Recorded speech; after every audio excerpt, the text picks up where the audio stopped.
আসসালামু আলাইকুম। তো আজকে আমরা ইনশাল্লাহ দেখব হচ্ছে অ্যাপ্লাস্টিক অ্যানিমিয়া। তো অ্যাপ্লাস্টিক অ্যানিমিয়াটা আমরা ফিজিওলজিতে পাই হচ্ছে অ্যানিমিয়ার ক্লাসিফিকেশনের ক্ষেত্রে। তো অ্যানিমিয়ার ক্লাসিফিকেশন আমার তো কয়েক ধরনের হতে পারে, আমরা সেটা জানি। তো এর মধ্যে একটা হচ্ছে মরফোলজিক্যাল ক্লাসিফিকেশন।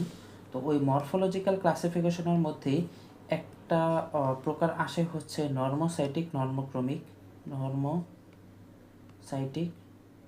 নর্মোক্রমিক।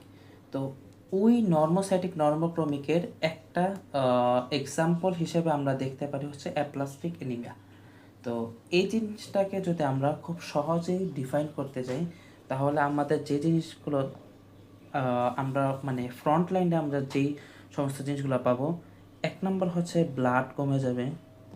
অ্যানিমিয়া মানেই হচ্ছে ব্লাড কমে যায়, এটা আমরা সবাই জানি। তো আরেকটা হচ্ছে ইনফেকশন খুব দ্রুত হবে, খুব বেশি বেশি হবে, ঘন ঘন ইনফেকশন খুব বেশি বেশি হবে। আরেকটা হচ্ছে ইজিলি ব্লিডিং হবে, মানে যে সমস্ত জিনিসে ব্লিডিং হওয়ার মতো মানে কোনো কারণ না, তো ওগুলোর ক্ষেত্রেও দেখা যাবে যে ব্লিডিংটা হইতেছে। ঠিক আছে। তো এখন যদি আমরা তাহলে কিভাবে বলতে পারি যে aplastic anaemia equal to pancytopenia plus hypocellular bone marrow হাইপোসেলুলার bone মেরো।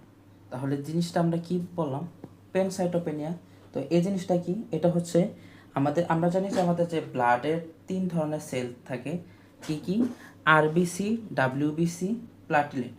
তো যখন নাকি আমাদের এই ব্লাডের 3 ধরনের সেলই যখন কমে যাবে, আরবিসি বা ডাব্লিউবিসি,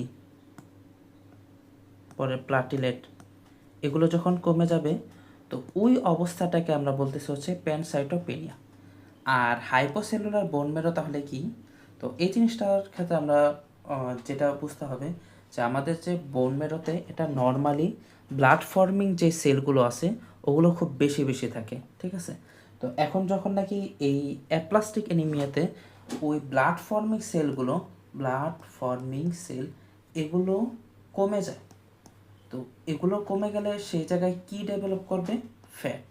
সেখানে ফ্যাট ডেভেলপ করবে, ফ্যাট বা অ্যাডিপোজ টিস্যু। তো যখন নাকি এইগুলো ডেভেলপ করবে তখন কি জায়গাটা কমে যাবে ব্লাড ফর্মিং সেলের জন্য। তখন সর্বোপরি কি হবে যে আবারও আরবিসি, ডাব্লিউবিসি, প্লাটিলেট এগুলো কমে যাবে বা প্যানসাইটোপেনিয়া ডেভেলপ করবে। তো আশা করি আমরা বুঝতে পেরেছি এতটুকু আলোচনা। তো অ্যাপ্লাস্টিক অ্যানিমিয়ার ক্ষেত্রে এরকম র্যাশেস দেখা যেতে পারে। তো আশা করি আমরা এতটুকু বুঝতে পেরেছি। তো পরবর্তী ভিডিওতে আমরা নতুন কোন টপিক শিখব। ততক্ষণ পর্যন্ত ভালো থাকুন, সুস্থ থাকুন। আসসালামু আলাইকুম।